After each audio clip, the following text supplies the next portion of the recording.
This is Pathway to Recovery, an SA Lifeline Foundation podcast featuring hosts Tara McCausland, who is the SA Lifeline Executive Director, and Justin B., a sex addict living in long-term recovery.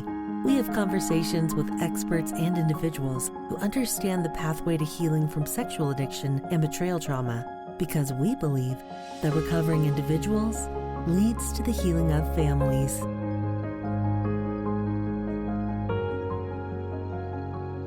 Hey friends, before we get started, some questions for you. Are you tired of just surviving after betrayal or addiction? Or do you feel stuck in the pain, unsure how to move forward? Or have you wondered if true healing and even thriving is possible for you? Well, this could be a turning point. I wanted to personally invite you to join us for the 2025 SA Lifeline Virtual Conference, November 7th and 8th online. Our theme this year is From Surviving to Thriving, Turning Pain into Purpose. And at this conference, you'll learn from top experts in sexual addiction and betrayal trauma. You'll have the opportunity to ask your questions of these experts and get answers. You'll be able to connect with people who understand exactly what you're going through. If you're a clinician, you can earn continuing education credits while gaining life-changing insight. But most of all, you'll find momentum. You'll discover tools and hope to take the next step in your healing journey. So, friends, come join us. Your healing is worth the investment. Set aside the time. Be intentional. Come heal with us. Hope to see you there November 7th and 8th. You can register on salifeline.org. Now to the show. Debra Kaplan is a licensed therapist, author, and speaker specializing in sexual compulsivity, money, work, and relationship dynamics. After a successful career on Wall Street, where issues regarding sex, money, and power are legendary, Ms. Kaplan merged her fascination with narcissism, sex, power, and control with her studies in psychology. Debra is a co-editor of Reflections on the History of the Sex Addiction Field. She is the author of For Love and Money, Exploring Sexual and Financial Betrayal in Relationships, and Battle of the Titans, Mastering the Forces of Sex, Money, and Power in Relationships.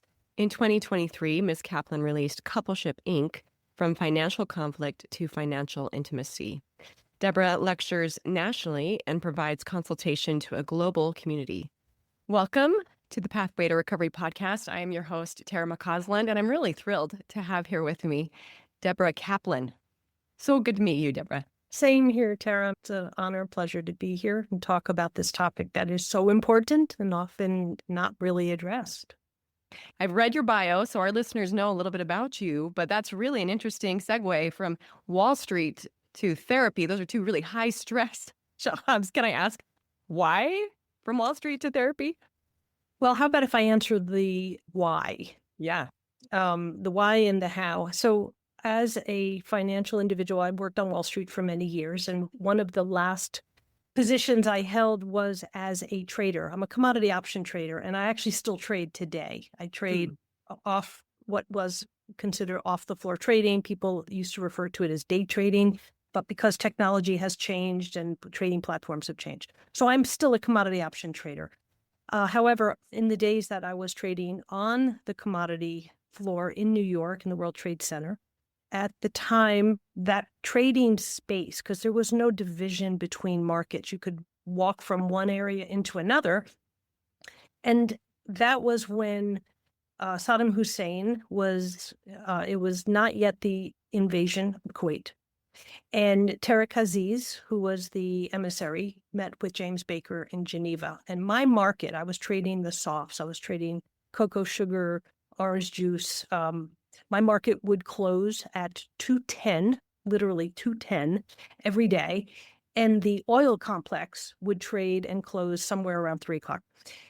But everybody in the world was holding their breath to see what would become of the Geneva Peace Accords. And everyone was waiting upon the outcome of that meeting. And at whatever time in Europe it was around midday in New York, and the oil complex was still. They were holding their breath waiting.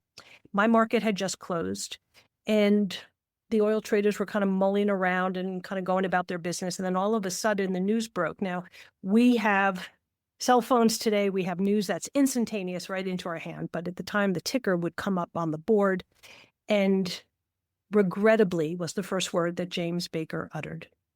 And that rocked the world because it meant that there was no peace accord and there would be an invasion.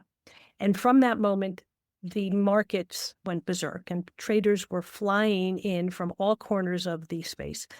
And I recognized just how impactful emotions and how that really, even though money doesn't have emotion and that economics doesn't have emotion, but very much is impacted by our emotions and the meaning of money. And it was in that very moment that I recognized when my days of trading are over on the floor, I'm fascinated with the psychology of money. And that is the segue to when I began to realize I didn't know how, I didn't know where or when, but that I was fascinated by people's emotions about money and their relationship to money. And ultimately, one day, became a therapist and started working with couples and individuals. And couples and people would come in and start arguing about many things, certainly around when I was working with sex addiction, sexual betrayal. And then money started creeping into the conversation, and a full circle moment came when I recognized that, money. And that the financial betrayal that comes in underneath or along with the sexual betrayal is something that was never addressed or talked about. And so I brought those two worlds together. Well, I'll say to our listeners, so I found Debra as I was listening to another podcast and found the conversation so enlightening and helpful because as the daughter of a recovering addict, I knew, even as a youth, even though I didn't really understand the depth of my father's problem, I didn't really understand that he had a sex addiction. I knew I was disconnected emotionally from him. And I very much understood that we were dealing with some serious financial strain and instability in our family. And that affected me greatly as a teen. From about the ages of 12 to 18, I vividly remember one day, probably as a 17-year-old, I was sitting in the kitchen with my mom. This was a time of a lot of job shifting for my dad and hard times financially for us. But she opened the kitchen cupboards and she said, I don't know where we're going to get money for groceries this week. I remember exactly where I was sitting. I remember the look on her face and the weight that I felt as a 17-year-old thinking, what do we do? Can I help my parents? And I had a conversation with my parents prior to this, and my dad was very empathetic to the fact that he put us through some hard things. And that was not just because of the sexual infidelity, but because of his addiction, he had made very poor financial decisions. So this hits home close to me, even for a daughter, not just a partner. Thank you for sharing that because your story is so really, relatable for many of the listeners. Because when there is that disconnect in the air, children don't know what to make of it. They don't know what's going on behind closed doors. And even if they can hear it, and even if they are aware, because in some cases, violence comes and tumbles out from behind closed doors, money is what gets really the brunt of the experience in a child's life because the child has no power. All they know is their toys. They know their stability. We're so powerless to affect change in our life. So when you're sharing the story of your mom's opening up the cabinet, so what are we going to do? Your mom has some capacity to act upon that. As a 17-year-old, you have a little bit more than a child does, for sure. But in many ways, you are rendered powerless and stuck in a position of not being able to perhaps change the situation. Well, that moment, regardless of what created it or influenced it, has galvanized a belief or a behavior for you in your relationship with money. And I suppose without going into personals, because I'm not going to ask you, but I asked the listener to think of the story, the legacy of what are relationships and experiences related to money, what is that legacy? When I work with clients, I was working with a client just yesterday, and he was talking about how he gets very controlling around money when his wife is spending this money or his wife's spending that or his kids are spending. And I said to him, well, what is it that comes up for you? And he said, well, I get very angry. Now, anger is just very natural, normal human emotion. But in that moment, I believed there was something below that, which is abject fear. He had no control of the money. And it was that conversation, Tara, that he began to tell me just how impoverished they were. But here's the kicker. It was needless impoverishment. It was a reaction of the parents' relationship to money that created the scarcity that greatly impacted this child at the time, so that the scarcity was real. But when he became an adult and is now able to look at it through different lens, it was unnecessary. But it was that scrupulosity around over control that created scarcity. And it gets very convoluted, and we're here more talking about betrayal. But yes, that's money takes on a life of its own in addition to the sexual betrayal. And we often talk about power imbalances or the power differential in a relationship that's been affected by sexual addiction. But I think we don't often think about that in terms of the financial power imbalance and how that particularly affects women, because generally women, they're not the primary breadwinner, and generally they're the ones that are being betrayed. And so I wanted to bring up this conversation because I hear it more often than I would like to say, Debra, about how women feel stuck. They feel a great deal of fear, and they want to heal in their relationship, but there is this power imbalance with money. They don't feel safe. And even if they wanted to leave, could they? So we're kind of getting ahead of ourselves. But let me just pose a question here. We talk a lot about sexual infidelity, but what is financial infidelity? And what are some common examples of that in a relationship? Financial infidelity is the holding of, keeping of secrets and behaviors regarding money. So an example of that might be spending, purchasing, and not sharing that information with a partner if it's in a relationship. Now, of course, if we're living by ourselves, the only person that we are betraying is ourselves. So let's presume that in that regard, it's a relationship. Opening up accounts, credit cards, and other debt that the partner does not know about. In a worst case scenario, changing the beneficiaries, or taking out lines of credit, or changing the names on an account, a bank account, making it like a name or rather than and, which means that you only need one signature rather than two. Those are some very serious, and some of them can be criminal behaviors. But the infidelity really is speaking to the breach of trust around money. And in this case, oftentimes, in addition to any sexual infidelity that's happening. But the real core of this is trust and the breaching of that trust. I'm curious, how can partners recognize early signs of financial secrecy before maybe it escalates? It's a very good question, because in some ways puts all relationships under a microscope of guilty before innocent. Mm-hmm. And I really want to make sure the listener understands that is not my intent, like to assume guilt before innocence, because that's a horrible way to live, and no one should. With the presumption, not assumption, but with the presumption that two people talk about their life and what their financial contributions and or responsibilities will be, there is a level of understanding and therefore trust. And if one person is agreeing to, yes, I will contribute to the family expenses, or that the money I spend on this credit card will be for the purposes of children's clothes or for the family, and yet it is spent on sex workers, prostitutes, massage parlors, any other kind of sexual acting out, clearly that's a breach of trust. And so what often happens, and what I have found in my practice, is that the partner ends up finding out about the infidelity by way of credit card charges, by way of, oftentimes it's credit card charges, by way of withdrawals out of a bank account or out of accounts, or if they are in business together, monies that are not being accounted for. It is often the financial breadcrumbs that lead to the bigger picture of acting out or sexual betrayal. The bottom line is know the state of the state. Be aware of your finances.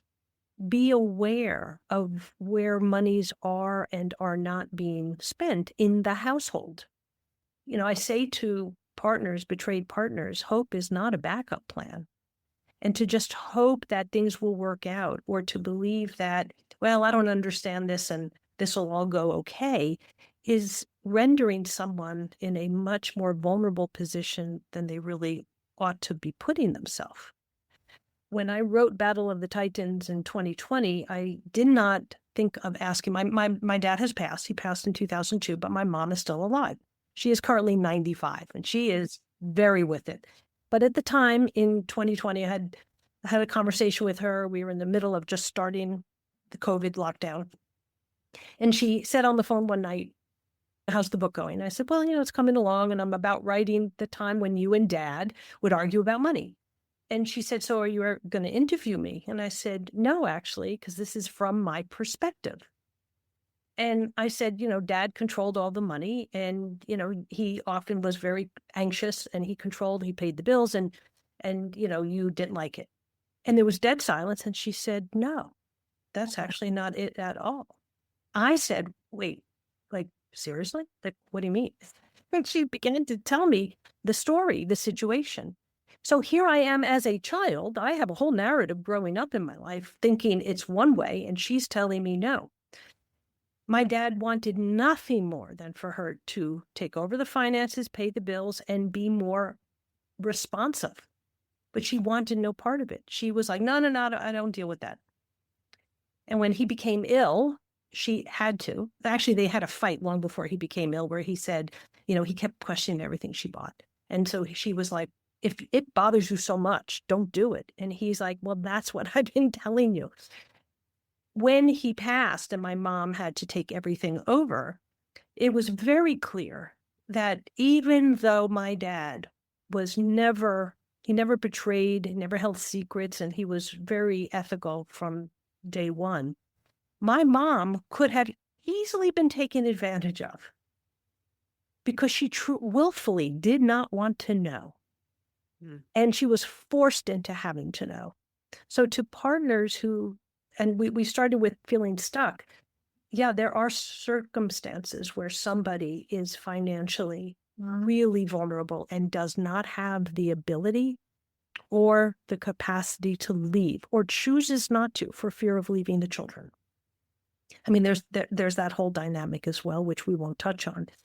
With the conversation and the belief that, yes, a partner can learn about financial literacy, can learn to educate and find out information. And if one doesn't know, learn to ask for help. And that's the biggest piece here. My mom really didn't want to know, but she also didn't have an understanding. And so she would ask for help. And she would go to an accountant. She would go to an attorney. She would go to people who could help her. And that's what I tell partners, because we do socialize sexes in this world, men in this country at least, that women just don't know, and that they fall back on well, this is too complicated, or it's beyond me. And I rally against that, because you may not have that education, you may not have been exposed to financial literacy, but that doesn't mean you don't have the capacity to learn. It's not beyond you. It's just that it's a language you don't know yet. Thank you. So if I were to summarize, what I'm hearing from you is we really do ourselves a disservice as partners if we're not sharing that responsibility for a number of reasons. I mean, it's not just couples that are dealing with sexual infidelity that are struggling with money. I mean, that's like one of the top reasons why people separate, right, is over money issues. But when we bring in the sexual infidelity, that's a landmine if we're having money challenges in addition to, right? Yes. But what I hear from you is that take some responsibility and be confident in asking for help and believing that you can understand this stuff, not just, again, for the sake of keeping checks and balances on your finances, but for your own empowerment. Can I clarify a point here? As I sit here talking with you, I imagine that there are listeners who are going to hear this and they may have a very strong reaction to that. In some cases, in families or in relationships where the agreement is you, partner A, will do this and take care of this responsibility of the money, and partner B, I will do this. And yes, two people are agreeing to trust that the agreement we've made together will be carried out. Yeah. And I'm not saying that the division of labor is something, I mean, that's doesn't work for everybody. We don't all share equally in a relationship, and that's fine. What I'm saying is willfully being uninformed, truly pushing away, not wanting to know, such like my mom did, to no detriment, fortunately, but to willfully not want to know is different than saying, I just don't know and I need to find out or I need help in understanding. So I wanted to clarify that. Yeah. Thank you. And it's funny because we all have feelings about money. We all have a relationship with money that sometimes we haven't really thought through. I know what kind of relationship I have with money. It's very avoidant. And you have some trauma attached And to I it. have some trauma associated with it. Financial trauma. Yes. And my husband, again, like full disclosure here, my husband's always like, will you just look at the budget? But I see how, again, the sexual infidelity aside, we all have real feelings about money and a relationship with money that can either serve us or be challenging for us. And so I think that might be a good question for our listeners to consider is what is your relationship with money and how do you just feel about your ability to handle money? Before we leave this thought, is it a red flag then if we have in a coupleship one partner saying, I don't want you to be looking at the finances? And usually they're not going to be that upfront, but they're kind of secretive and they're a little bit more coercive when it comes to having control of funds. Yes. That is a red flag, but it often does not come with a sandwich sign that says you're vulnerable financially in this relationship. It comes in much more subtle ways.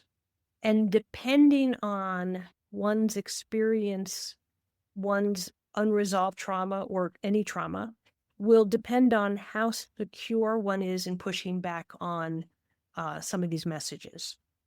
About a month ago, well, actually it's a while ago, and this is not a one-off, unfortunately. I'm working with someone who contacted me, and she contacted me to say, I have spending problems. And I mean, I get every single day somebody contacts me. So there's no one person doing this. And in the conversation that we ended up working for our first time, it became very clear that there were some messages we share, we divide what we pay for in this relationship. I was being told by the client, but yet there were some messages of vulnerability that this person was not aware that they were in some ways being exploited. And that is a very tough conversation to have because in that particular case, I wasn't sure how much she was aware of what she was telling me, because the meaning of what she was saying is that she was unaware that, yes, she was in a great relationship, but this was a somewhat coercive, abusive relationship. So I had to be very careful how I ventured forward because the spending was the reason for which she came to me. But the underlying control and what I may say is financial entrapment was a very profound issue that had to be addressed. The question for me became, how will I address that? And in what way will I venture forward? Because I'm not walking on terra firma. And I have to be mindful of the relationship and the person. So there are some red flags, and some people may miss them because we don't see them as red flags. If we are told growing up that you should marry well because that will give you security, or don't worry about being self-sufficient, you will have a partner and that will help you. How do you push against those messages, right? We all come with some preconceived education. So we don't always see what we don't see. which is why when someone reaches out for help or there are signs that something's just not quite right, be aware that we all have blind spots and that every red flag doesn't mean it's the end of the relationship. It just means that there's an inequality or an inequity happening here or an imbalance of power that can change. And in the worst of cases, maybe it won't. And I always say, if someone needs to leave, then you need to leave. But not every case is the worst case scenario. Tell me this. So again, we're coupling this idea of sexual infidelity and financial betrayal. How are sexual and financial betrayal traumas similar or different in their emotional and psychological impact? That is case specific. Mm. The sexual infidelity, I have worked with many betrayed partners who say the sexual infidelity is painful, for sure, but the emotional toll that this person may have had emotional affairs or the emotional connection of that affair is what hurts so much, less the sexual aspect of it. Mm-hmm.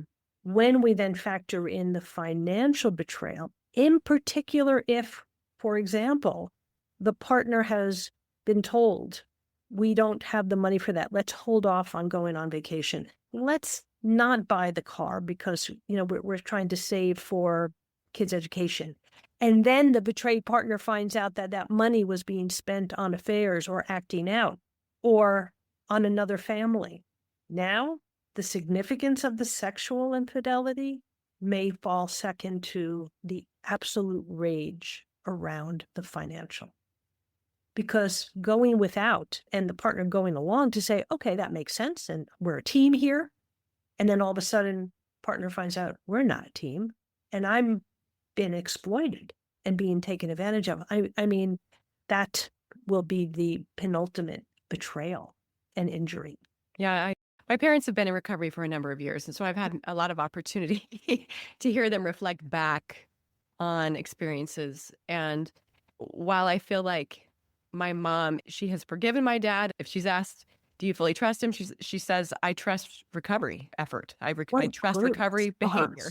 What great response. I don't want to blow past that. Yeah.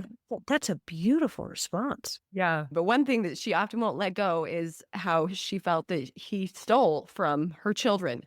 One story that came up as I was talking to my parents.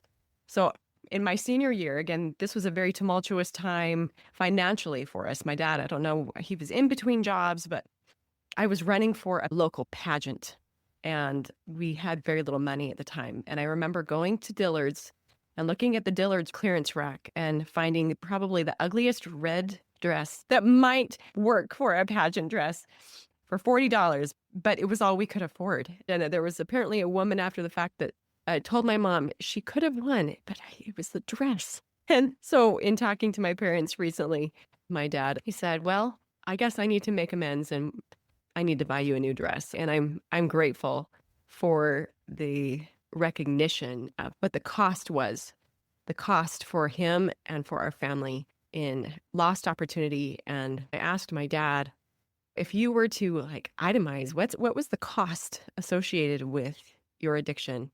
He didn't have an answer for me, but it was significant. Well, yes. And I get in the rearview mirror of history, the pain is less, but in your mom's not willing to let go of that mama bear protection of, okay, betray me, but to hurt and injure our children in this way that's the lingering, searing pain. And that is often the case, which is why partners choose to stay, to protect their children. Because many partners say, well, look, if we get divorced, I don't know that addict partner is going to get into recovery. I don't know that I can trust my children being with him or them. Yeah. I can't ensure safety. And being able to ensure safety means that if financially I can protect my children, if I am closer to where any potential new risk may show up, then I can be more proactive. And that is why many partners stay. In addition to what your mom said, I trust recovery. Mm-hmm. That there's a real intent and behavior behind the words. So a follow-up to that, so we know that both have a significant impact, both the sexual and the financial infidelity. As we talk about healing, what are some effective ways to begin that healing from the compounded effects of both types of betrayal? That also is a great question. I'm a certified sex addiction therapist. I'm a trauma therapist, and I work with sex addiction. We often support in the cases where there is healing and a desire on both parts to stay together. We support having what is called a therapeutic disclosure, a therapeutically led disclosure. And that is where the addict prepares a timeline of their acting out behavior with detail. And I say to the addict partner, if they're the one working on it, we're not looking at 30,000 feet, and we're not looking at the in the grass level. We're looking at boots on the ground. So they prepare a disclosure of all the sexual infidelity. In addition to that, to answer your question, what are the financial secrets that were kept at the same time, or are still having an impact? And so if the financial piece is substantial enough, I will have the addict prepare a separate financial disclosure, because some of them are significant. And they dwarf the sexual acting out. So I will have that separate, but no less important and in detail. The monies that are being spent. In 2023, I wrote Coupleship Inc., and my co-author, he's a financial planner, because we wanted that piece. And we describe in there how to do a financial disclosure, because there are many documents that have to be looked at, and also in many cases, unfortunately, are involved, such as life insurance policies and mortgages and account and so forth. A disclosure for a sexual infidelity allows the partner to know, okay, what am I agreeing to stay for? Like, what is it? Where's the line that I can say, I'm looking to work toward healing, and I know everything. With truth, rigorous honesty, and transparency, a disclosure happens. And the same thing happens with a financial disclosure. It may be harder to rebuild if there's been finances that have devastated a family. However, if it's about, I bought some gifts, I spent money that I don't want to give a monetary amount because it's not necessary. It's around the significance of what the money was and what it represented. Now the partner can begin to heal and know what I didn't know before, and begin the next part of the journey to be more aware and proactive in their own financial life. The second part or the third part of healing is, if necessary, and I think in one of the podcasts I had, and I'm not sure which one, but I remember the person asking me about prenups. And I said, well, in my world, we deal with postnups. And that literally just was a conversation I also had just this morning. So postnuptials are a way for partners to say, look, if it's not a postnuptial, it's an account. Over the years, partners have said, I'm too reluctant to agree to get involved all over again just to put myself back in potential harm's way. They can't let go of that. And why should they? Because money equals security. So there are ways around that. Separate accounts, funded accounts that are theirs, so that they can touch that money and know I'm safe here. I will have what I need. And there are many ways to create that financial security so that the emotional healing, there's room for that, right? It opens up space for that. Yeah. And I really love that a lot, because I think, as you described in this other podcast that I was listening to, I think some betrayers might see this as being really punitive, or like, she's trying to control me. But the safety piece that is hovering over a betrayed partner, which is, if he betrays me again, if he relapses, if I don't have financial security, what are my options? And so when you're able to have some financial security and stability, or not just a hope, but if there's some money stashed away that gives you options, right? Then you're able to bring the bandwidth and the heart to the emotional healing, to the coupleship. Absolutely. And it isn't punitive. Again, if the betraying partner wants to rebuild, then this isn't, I'm being punished. They could make the same argument on, I'm going to go do recovery because I'm being punished. Do you want to heal? And what does it take? I mean, I've addicts all day long in my office go, I'll do whatever.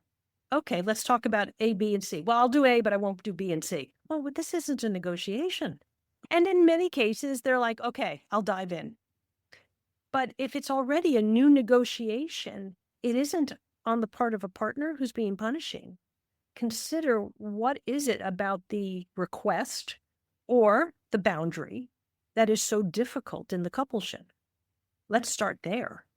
I know that for those who are listening, this may be broadening the horizons of, oh, I have never even considered a financial disclosure for the betrayed, right? Or for the betrayer, like, oh, like, what would that dig up? What did my acting out cost? And I feel like someone that's in recovery, if they're really serious about it, it's not a negotiation. If they want to save the marriage, if they want to have a healthy relationship, this has to be on the table. It has to be on the table. And again, the need to establish security. I know partners' mantra is, I don't feel safe. Yeah. Without really qualifying, what does that mean?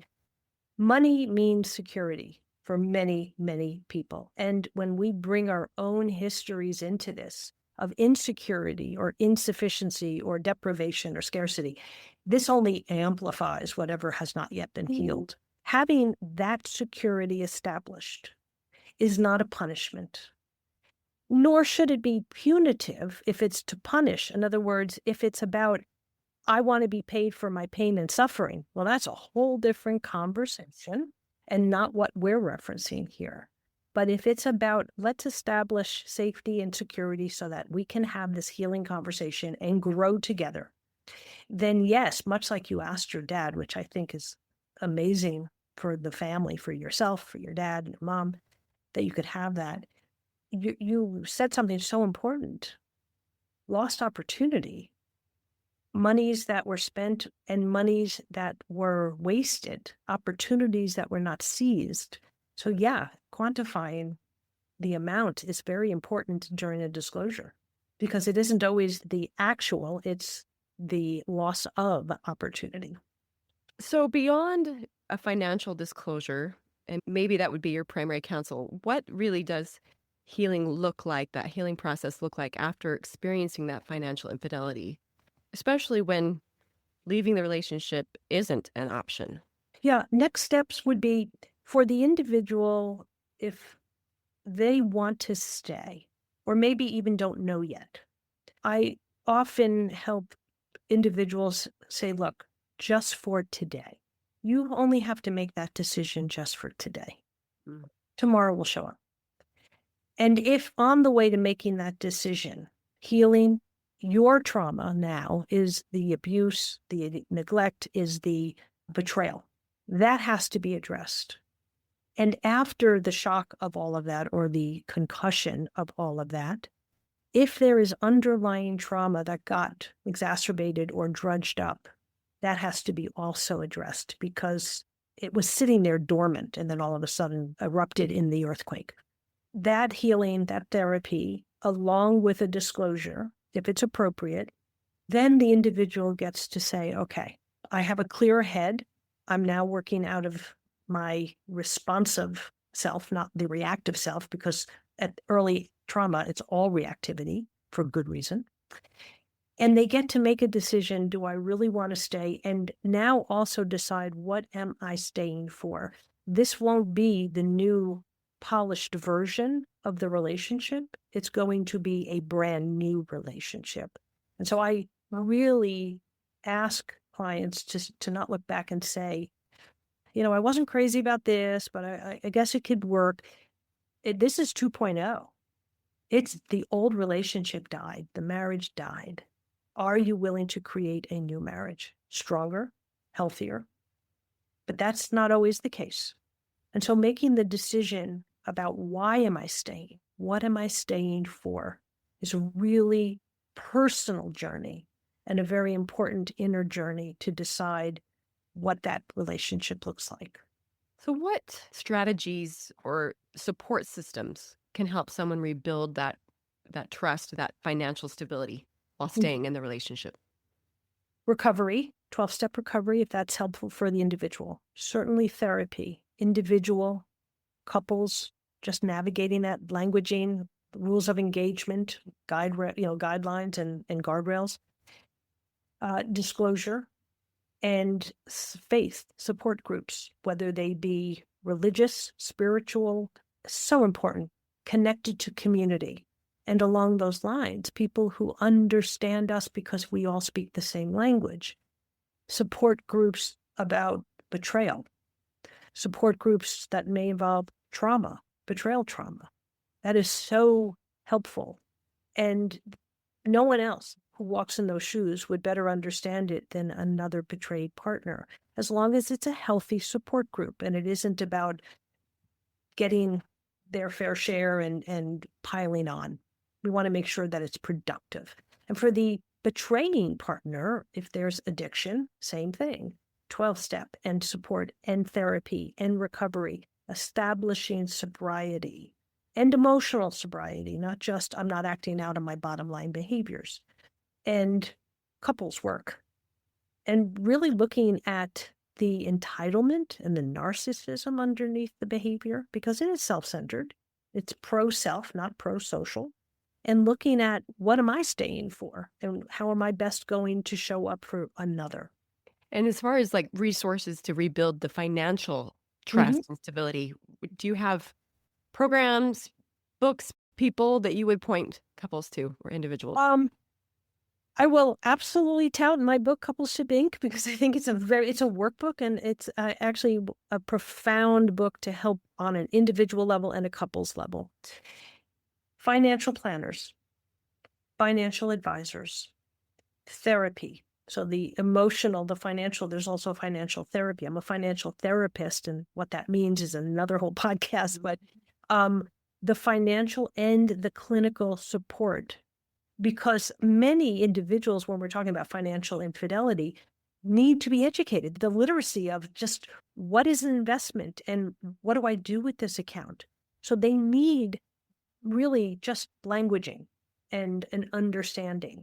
There are so many online financial literacy platforms and apps because this generation of children are learning to be more financially literate than ever. So there are some wonderful like cash apps, how to spend money, budgeting, and how to really stick to budgets and spending, because the individual who's been betrayed may want to go hog wild on I'll get even, but they dig themselves into a new rut and a new debt. So the financial support and the clinical support are so beneficial, along with spiritual and faith-based support. So at SA Lifeline, we talk about recovering individuals and healing families. And again, being a daughter of an addict, I'm often thinking about the kids that are sitting in the household watching parents as they're trying to navigate sexual betrayal and often financial infidelity.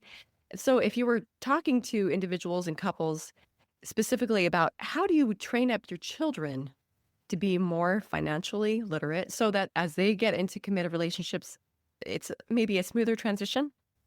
Yeah, it's funny because the awareness of when you had shared really so wonderfully that your mom opened the cabinet and said, how are we going to get food? Where do we get money to spend? The messaging for children is, and this is not a statement about what your mom said, but relevant to what your mom said. There are many things that parents don't want to spend money on because it's just not prudent. But often the words come out, we don't have the money. So the message to the child is, oh, no, we have financial insecurity. Well, then I should go without, and I won't tell mom or dad or parent that I have this hurts or that hurts. Because the message is children are literal. And then we grow up and we stay very literal about this. So we have the money, but this is not where we're going to budget it for now. And the lesson is about how to teach children to be responsible, less about the fear of what we don't have, because the fear is often what's communicated. It's from a position of lack. No, we can't get that toy. We don't have the money. We do when little Susie or Johnny want the toy and say they can't, but they see a big car showing up in the driveway. I thought we didn't have the money. So it's about teaching children where we budget, what we're prioritizing right now. And so that children are a proactive, they're given the opportunity to be a proactive voice in the family without offsetting or offloading responsibility. It's just children are smarter than we may give them credit for. So there's a way to do it that is age appropriate. It's very interesting. Once again, I've just had a couple days to reflect on my relationship with money and how my money experience was affected by my dad's sexual addiction. So I think inviting our listeners to be brave and to think about, how do I feel about money and what experiences did I have in my childhood that shaped my perception of money? It's not just a conversation about money. It really reveals so many other things about ourselves. And that's what's fascinating. Going back to what your initial story was about Wall Street and what was happening in Wall Street. Money doesn't have emotion, but we sure have a lot of emotion as human beings about money. Right, exactly. And I will add to what you just said about being brave, be curious. Yeah. Be curious about, this is my reaction to money, or this is my reaction to spending or not wanting to spend, or I feel better when we don't spend or we save. What is that about? To be curious, which means it opens up exploration rather than shuts the door to it. Yes. I love that. And as well, when we're talking to couples, like if we can really be on the same page when it comes to how we handle funds and are we collaborative? Are we transparent? That can do so much for the trust in a relationship, or not, right? It certainly goes the long way to reestablishing and rebuilding trust. And the person who has done the betraying has the 100% load doing that. Yes. Amen. Well, where can people find you if they would like to connect with you? I have a wide digital footprint, but very small social media footprint, because I really, I dislike, I hate saying that out loud, but the fact of the matter is I just don't care to feed that machine. I get it. Regrettably, I have my own website. I do have a LinkedIn account, and I do have a professional Facebook page that I tend to put on there, but I have a very wide digital footprint. My books can be found in bookstores or online booksellers. They're audio as well, so that's always very helpful for people who don't sit and read or don't have the time, or they just want to drive and listen, as long as their kids are not in the car, because some of this can be aggravating. So that's where you can find me. And I wanted to thank you very much for the invitation. Yes, well, I've enjoyed this conversation so much. And before you go, our bookend question: what would you tell an individual or a couple that's just starting the path of recovery? And on the flip side, what would you tell an individual or couple that has been doing this work for a while? That there is no greater strength than the empowered self, because feeling empowered and being empowered is about leaning into authentic empowerment. And there is no greater strength than that. That is powerful. Wonderful. Thank you so much, Debra. Grateful for your important work in this field. And thank you again for your time. You're welcome. Thank you, Tara. Thanks for joining us. We invite you to subscribe to this podcast so that you don't miss new episodes. And while you're at it, will you please leave us a 5-star rating and review to help us spread the good news that healing from sexual addiction and betrayal trauma is possible. We invite individuals who are struggling to join our virtual or in-person trauma-sensitive 12-step meetings. Meeting times and locations can be found at sal12step.org. You can find quality education at salifeline.org, and we hope that you will follow us on Instagram and Facebook. SA Lifeline is a 501c3 nonprofit organization, and we welcome donations. SA Lifeline, come heal with us.